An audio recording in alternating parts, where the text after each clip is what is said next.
Hello दोस्तों, Urdu लाजी official channel में आपका एक बार फिर से खैर मकदम है। आज हमारी इस पेपर की 10वीं क्लास है। और जो लोग चैनल को पहली बार विज़िट कर रहे हैं वो लोग चैनल को सब्सक्राइब कर लेंगे, और जो लोग अभी तक नहीं किए हैं वो लोग भी कर लेंगे। ठीक है, तो आ जाते हैं हम लोग पहले सवाल पर। सवाल है कि हिंद आर्याई लसानियात के माहिर कौन है? लसानियात के माहिर, लसानियात में सबसे अहम काम किसने किया है इसमें से? सुनीति कुमार चटर्जी, मोहम्मद हुसैन आज़ाद, मोहिउद्दीन कादरी ज़ोर और यानी खान। तो इसका जवाब क्या होगा? सुनीति कुमार चटर्जी। सुनीति कुमार चटर्जी ने एक किताब लिखी है इंडो आर्यन एंड हिंदी। उसका क्या नाम है? Indo Aryan and Hindi.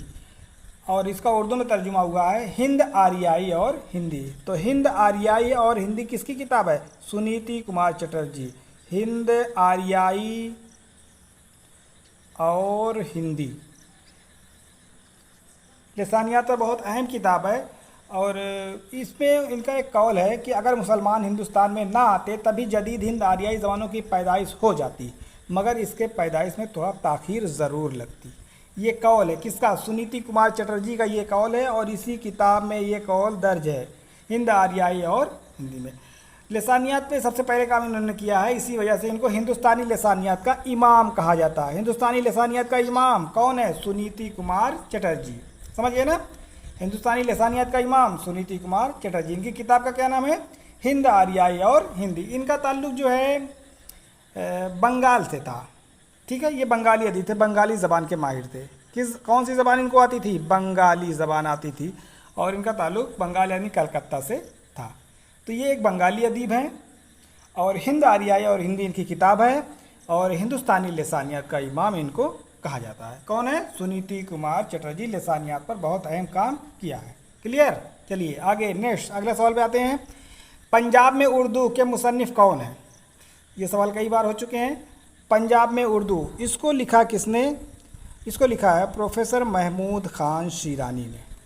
Professor Mahmood Khan शीरानी की एक किताब है पंजाब में उर्दू। इन्होंने ये किताब 1928 में लिखी थी, और इस किताब में इन्होंने उर्दू के पंजाब में पैदा होने का नज़रिया पेश किया। ये किताब इन्होंने प्रिंसिपल अब्दुल्ला यूसुफ के कहने पर लिखा था। पंजाब में उर्दू किसकी फरमाइश पर लिखी गई है? प्रिंसिपल अब्दुल्ला यूसुफ की फरमाइश पर लिखी गई है। कब लिखी गई है? 1928 में लिखी गई है। ठीक है, तो ये हो गई पंजाब में उर्दू। इनके बेटे थे, इनके बेटे का नाम था अख्तर शीरानी, जिनको शायर रूमान कहा जाता है। ऐ इश्क कहीं ले चल इस आग की पस्ती में। इनका बहुत ही, अख्तर शीरानी का बहुत ही मशहूर नज़्म है ये। ठीक है, चलिए आगे आते हैं अगले सवाल पर। हसरत मोहानी का असल नाम क्या है? हसरत मोहानी, इनका असल नाम क्या है? इनका असल नाम है सैयद फजलुल हसन। क्या नाम है? सैयद फजलुल हसन। सैयद फजलुल हसन। और इनकी जो पैदाइश हुई है वो 1880-81 में हुई है। ठीक है, 1880 में इनकी पैदाइश हुई है, क्या से भी आता कहीं कहीं। और कहाँ पैदा हुई है ये? हज़रत मोहानी यानी मोहान में पैदा हुई है। उन्नाव का एक ज़िला है मोहान, उन्नाव में एक ज़िले का नाम है मोहान, वहीं पे जो है ये पैदा हुई है। 1880 में पैदा हुई है, और इनका इंतकाल हुआ 1951 में लखनऊ में। 1951 में लखनऊ में फिरंगी महल में इनका इंतकाल हुआ, वहीं पे दफन है। समझ में आए ना? और तहरीक आज़ादी, जब 1947 वाली ये तहरीक आज़ादी चल रही थी, स्वतंत्रता संग्राम जिसे कहते हैं, चल रही थी, तो उसमें इन्होंने बढ़ चढ़ कर हिस्सा लिया था। ठीक है, उसमें इन्होंने बढ़ चढ़ कर हिस्सा लिया था। इसी वजह से इनको सैयदुल एहरार कहा जाता है। क्या कहा जाता है? सैयदुल एहरार। सैयद फजलुल हसन इनका नाम है, सैयद फजलुल हसन। तो यही है सैयदुल एहरार। एहरार के माने क्या होता है? एहरार के माने वो होता है जिसने 1947 की जंग अजीम में हिस्सा लिया हो। 1947 की जो जंग आज़ादी थी उसमें जिसने हिस्सा लिया हो, तो उसको कहा जाता है एहरार, उसके आगे जुड़ जाता है। ठीक है, जैसे मोहम्मद अली जौहर, उनको क्या कहा? उनको कहा जाता रईसुल एहरार। ठीक है, अबुल कलाम आज़ाद, उनको कहा जाता इमामुल एहरार। तो एहरार का मतलब कि जिसने 1947 की जंग आज़ादी में हिस्सा लिया हो। तो रईसुल एहरार किसे कहा जाता है? मोहम्मद अली जौहर। इमामुल एहरार मौलाना अबुल कलाम आज़ाद। सैयदुल एहरार तो ये किसे कहा जाता है? ये कहा जाता है हज़रत मोहानी को। समझ में आ गया ना? तो इन्होंने तहरीक आज़ादी में हिस्सा लिया था। स्वदेशी तहरीक के अलंबरदार थे। स्वदेशी मतलब कि जो चीज़ अपने मुल्क में बन रही है उसी का इस्तेमाल किया जाए, ना कि विदेशी। मतलब विदेशी चीज़ों से परहेज़ किया जाए, यानी विदेश से जो चीज़ें आती हिंदुस्तान में बिकती है उस चीज़ की इन्होंने मुखालिफत की। इन्होंने कहा कि स्वदेशी यानी अपने देश में जो बनी हो। तो स्वदेशी तहरीक का अलंबरदार कौन है? हज़रत मोहानी। समझ आ गया ना? तो स्वदेशी तहरीक का अलंबरदार हज़रत मोहानी। असल नाम सैयद फजलुल हसन। कब पैदा हुई है? 1880। कहाँ पैदा हुई है? मोहान में। और इंतकाल कब हुआ? 1951 में। कहाँ? फिरंगी महल लखनऊ में। सैयदुल एहरार किसे कहा जाता है? कहा जाता है हज़रत मोहानी को। रईसुल एहरार किसे कहा जाता है? रईसुल एहरार कहा जाता है मोहम्मद अली जौहर को। इमामुल एहरार किसे कहा जाता है? अबुल कलाम आज़ाद। क्लियर? चलिए आगे नेक्स्ट।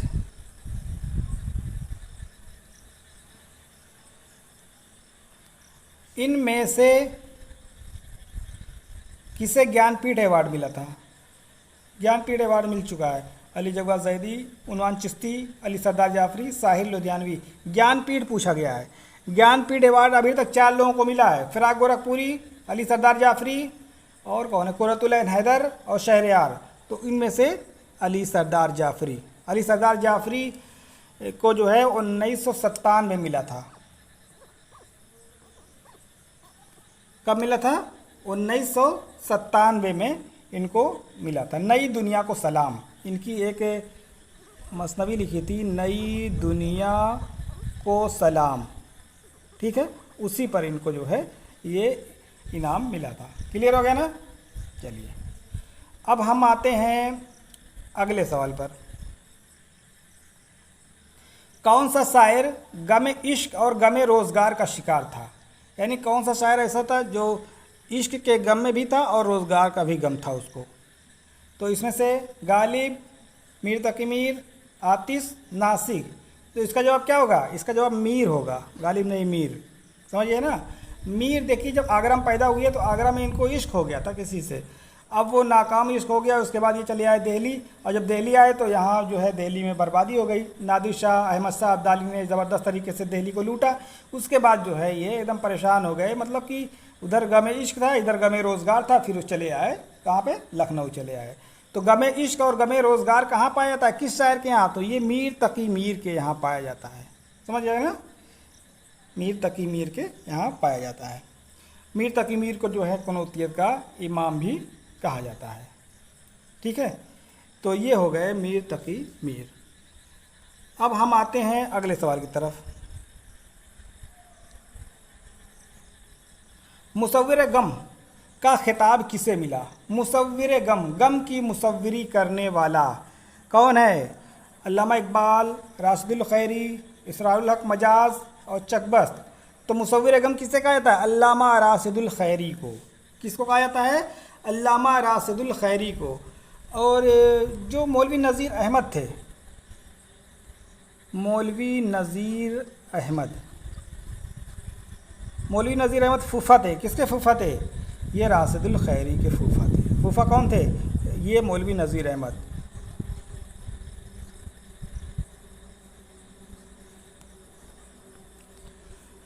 समझ आ गया ना? तो मौलवी नज़ीर अहमद फूफा थे किसके? राशिदुल खैरी के।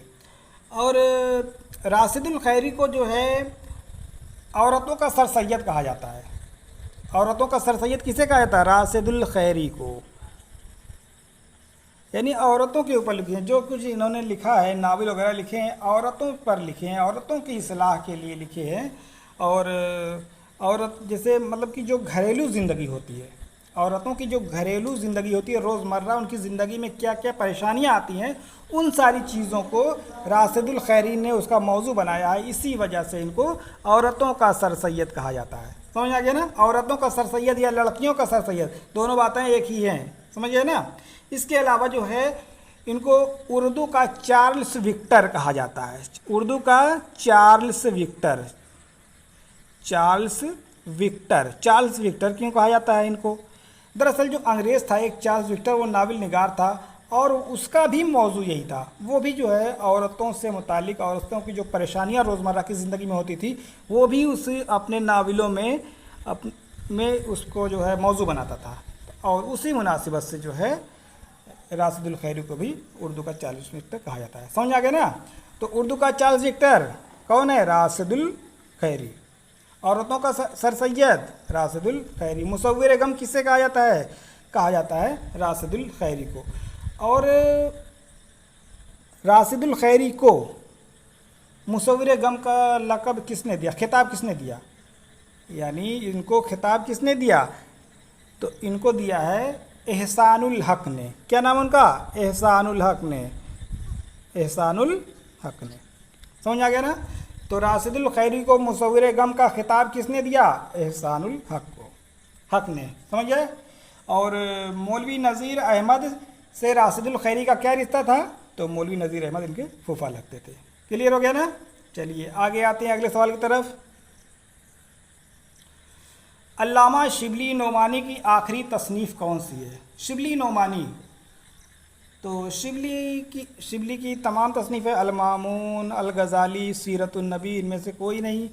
तो आखिरी तसनीफ़ पूछा है। जब सीरतुन्नबी ये लिख रहे थे लास्ट तसनीफ़, तभी इनका इंतकाल हो गया था, ये अधूरी रह गई। बाद में इनके एक बहुत लायक शागिर्द थे सैयद सुलेमान नदवी, उसने उनको पूरा किया। ठीक है? तो सबसे पहले आप जानिए कि सीरतुन्नबी 2 जिल्द शिबली ने लिखी थी और उसके बाद इनका इंतकाल हो गया। लेकिन मटेरियल को पूरा इकट्ठा कर लिया था। पहले शिबली ने सारे मटेरियल को इकट्ठा कर लिया लिखने के लिए और फिर लिखना शुरू किए। तो 2 जिल्द ही लिखे थे कि इनका इंतकाल हो गया। उसके बाद जो है 5 जिल्द इनके शागिर्द सैयद सुलेमान नदवी ने लिखा। तो कुल मिला जुलाकर कितनी जिल्द हो गई? 7। अगर पूछा जाए सीरतुन्नबी की कुल कितनी जिल्दें हैं? 7। और शिबली ने कितनी लिखी थी? 2। सैयद सुलेमान नदवी ने कितनी लिखी है?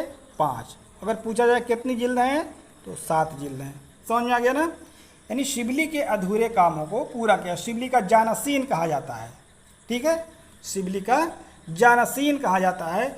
और ये बहुत ही रसूलुल्लाह सल्लल्लाहु अलैहि वसल्लम की सीरत पर किताब लिखी गई है। ठीक है? इसके अलावा इन्होंने बहुत सारी किताबें लिखी हैं। अजम की मदा में बहुत सारी किताबें लिखी हैं, अब्बासियों की मदा में बहुत सारी किताबें लिखी हैं। और इनका एक शेर सीरतुन्नबी में भी दर्ज है। और जब ये इंतकाल कर गए तो इनकी जो कब्र बनी है आज़मगढ़ में, उस पर एक कुतबा है और कुतबे पे भी ये शेर लिखा हुआ है कि अजम की मदह की अब्बासियों की दास्तां लिखी। अजम की मदह की अब्बासियों की दास्तां लिखी, मुझे चंदे मुकीम आस्ताने गैर होना था, मगर अब लिख रहा हूँ सीरत पैगम्बर ख़ातिम, खुदा का शुक्र है यूँ ख़ात्मा बिल खैर होना था। खुदा का शुक्र है यूँ ख़ात्मा बिल खैर होना था। तो ये शेर सीरतुन्नबी में ही दर्ज है। और जो है इनका कुतबा जो है मरने के बाद जो इनके कब्र के पास जो तख्ती लगी हुई है उस पर भी ये शेर दर्ज है। समझिए ना? अजम की मदह की अब्बासियों की दास्तां लिखी, मुझे चंदे मुकीम आस्ताने गैर होना था, मगर अब लिख रहा हूँ सीरत पैगम्बर ख़ातिम, खुदा का शुक्र है यूँ ख़ात्मा बिल खैर होना था। समझ गए ना? तो ये सीरतुन्नबी इनकी आखिरी तसनीफ़ है। क्लियर हो गया? सीरतुन्नबी आखिरी तसनीफ़ है। चलिए आगे आते हैं अगले सवाल पर।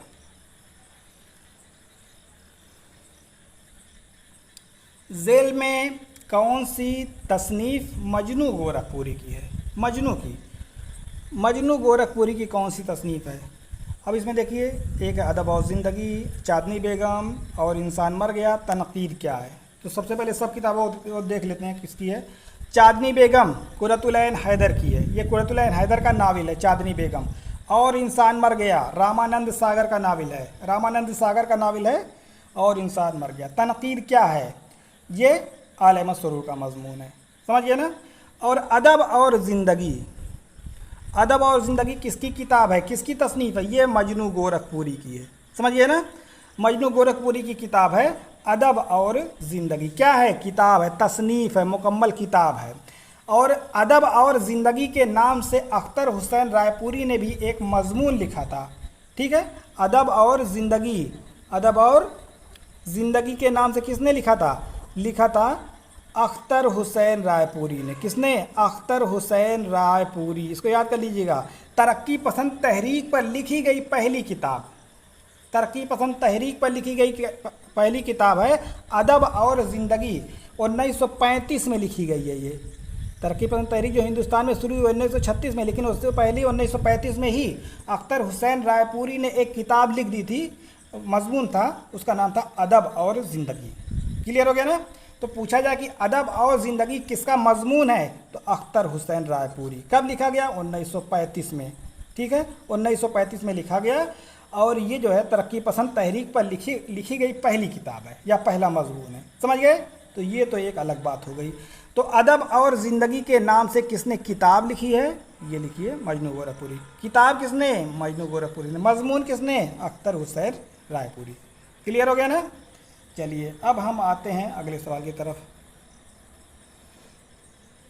उर्दू मुअल्ला खतूत का मजमुआ है, किसका है? हालांकि पिछले वीडियो में इसके बारे में बात हो चुकी है। तो उर्दू मुअल्ला खतूत का मजमुआ है किसके? गालिब के खतूत का मजमुआ है। गालिब के खतूत का मजमुआ है उर्दू मुअल्ला। गालिब के इंतकाल के 19 दिन के बाद ये शाये हुआ था, 19 दिन के बाद। ठीक। और इस उर्दू मुअल्ला में कुल 472 ख़त हैं। कितने ख़त? 472 ख़त हैं। और उर्दू मुअल्ला का जो दीबाचा है, उर्दू मुअल्ला का जो दीबाचा वो किसने लिखा था? मजरूह ने। उनके जो शागिर्द थे मजरूह, उन्होंने लिखा था। समझ आ गया ना? तो मजरूह ने इसका दीबाचा लिखा। कुल कितने ख़त? 472। कितने दिन के बाद शाये हुआ था इंतकाल के? 19। गालिब के खतूत का दूसरा मजमुआ उर्दू मुअल्ला। समझ में आ गया ना? और पहला ख़त, पहले खतूत का मजमुआ क्या है? ऊदे हिंदी। पहला ऊदे हिंदी, दूसरा उर्दू मुअल्ला। हालांकि उर्दू मुअल्ला के नाम से एक रिसाला भी निकलता था। कहाँ से? अलीगढ़ से निकलता था। हसरत मोहानी निकालते थे। तो हसरत मोहानी 1903 में एक रिसाला निकाला था अलीगढ़ से, उसका नाम था उर्दू मुअल्ला। और 1913 तक चला, यानी 1903 से 1913 तक, यानी 10 साल तक चला और उसके बाद वो बंद हो गया। समझ आ गया ना? तो उर्दू मुअल्ला किसके खतूत का मजमुआ है? गालिब। उर्दू मुअल्ला किसका रिसाला है? हसरत मोहानी। क्लियर? चलिए आगे आते हैं अगले सवाल पर।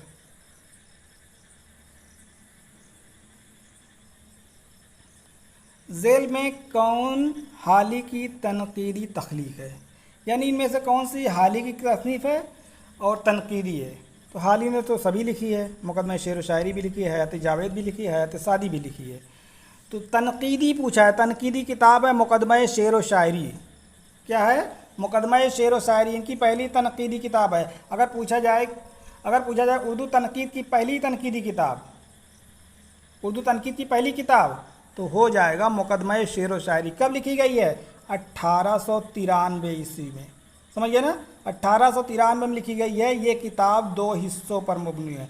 पहले हिस्से में असूल शेर पर बहस की गई है, दूसरे हिस्से में असूल शायरी पर बहस की गई है। असूल शेर पहले में और दूसरे में है असूल शायरी पर बहस की गई है। उसमें सारी चीज़ें बताई गई कि शेर को किस तरह कहा जाता है, सादगी, असलियत, जोश, ये सब जो नज़रिया दिया है वो किस किताब में है? वो है मुकदमा शेर व शायरी में। तख़य्युल, मुताला कायनात, तफ़व्वुज़ अल्फ़ाज़, ये किस में है?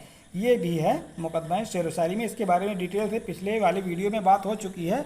आप लोग और पिछले वीडियो को देख लीजिएगा, जितने वीडियो पढ़े हैं, तो सारी चीज़ें ना क्लियर होती चली जाएंगी। ठीक है?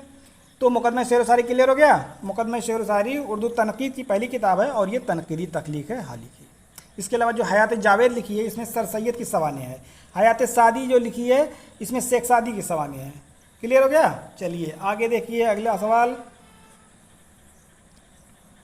फोर्ट विलियम कॉलेज की बुनियाद किस सन में अमल में आई? फोर्ट विलियम कॉलेज कब कायम हुआ था? तो फोर्ट विलियम कॉलेज कायम हुआ है 1800 में। कहाँ कायम हुआ था? कलकत्ता में कायम हुआ था। ठीक है? किसकी कोशिश से कायम हुआ था? तो एक अंग्रेज़ था, उसका नाम था लॉर्ड वेलेज़ली। उसका क्या नाम था? लॉर्ड वेलेज़ली। एक अंग्रेज़ था लॉर्ड वेलेज़ली। लॉर्ड वेलेज़ली की कोशिशों से ये कायम हुआ। समझ आ गया ना? किसकी कोशिश से? लॉर्ड वेलेज़ली की कोशिश से ये कायम हुआ। जब ये कायम हो गया तो इसके पहले प्रिंसिपल कौन थे? तो इसके पहले प्रिंसिपल थे डेविड ब्राउन। क्या नाम था? David brown. David brown. इसके पहले प्रिंसिपल कौन थे? David brown. और शोबे उर्दू के पहले सदर कौन थे इसके? तो शोबे उर्दू के पहले सदर जो थे वो थे गिलक्रिस्ट। गिलक्रिस्ट का असल नाम क्या था? John Barthwick Gilchrist. ये सर्जन थे, डॉक्टर भी थे, लेकिन हिंदुस्तान में आए और जो है उर्दू ज़बान से इनको काफ़ी लगाव हो गया और हिंदुस्तान में बहुत दिनों तक रहे, फिर चले गए वापस। तो ये गिलक्रिस्ट जो है गिलक्रिस्ट जो थे वो शोबे उर्दू के सदर थे। इसके अलावा जो है ये 1800 में कायम हुआ था। सॉरी, कब कायम हुआ था? ये 1800 में ये कायम हुआ था। और 1800 के बाद जो है ये 1854 में, यानी 54 साल ये चला और 54 साल के बाद बंद हो गया। और किसने बंद करने का हुक्म दिया था? लॉर्ड डलहौजी। क्या नाम था? लॉर्ड डलहौजी। याद करना पड़ेगा, ठीक है। लिखने में देखिए थोड़ा सा राइटिंग समझ नहीं आ रही होगी क्योंकि पेन ठीक से काम नहीं कर रही है, इसको आप लोग लिख लीजिएगा। तो लॉर्ड डलहौजी ने हुक्म दिया कि 1854 में फोर्ट विलियम कॉलेज को बंद कर दिया जाए और ये बंद कर दिया गया। क्लियर हो गया ना? तो देखिए फोर्ट विलियम कॉलेज की बुनियाद कब? 1800 में इसकी बुनियाद पड़ी। कहाँ? कलकत्ता में बुनियाद पड़ी। और इसको जो है कायम करने में सबसे बड़ा हाथ किसका है? लॉर्ड वेलेज़ली। लॉर्ड वेलेज़ली की कोशिशों से फोर्ट विलियम कॉलेज कायम हुआ। और फोर्ट विलियम कॉलेज के पहले प्रिंसिपल डेविड ब्राउन। और शोबे उर्दू के पहले सदर कौन थे? गिलक्रिस्ट थे। और किसके हुक्म से फोर्ट विलियम कॉलेज बंद हुआ? तो लॉर्ड डलहौजी। लॉर्ड डलहौजी ने 1854 में हुक्म दिया कि ये कॉलेज जो चल रहा है ये फजूल है, इसको बंद कर दिया जाए। और ये लॉर्ड डलहौजी की कोशिशों से, हुक्म से फोर्ट विलियम कॉलेज हमेशा के लिए बंद कर दिया गया। समझ आ गया ना? तो ये हो रही थी बात फोर्ट विलियम कॉलेज की। लॉर्ड डलहौजी जिसने राज्य हड़पने की नीति बनाई थी, है ना, आपने पढ़ा होगा हिस्ट्री में। तो ये हो गया। क्लियर? चलिए आगे आते हैं अगले सवाल पर।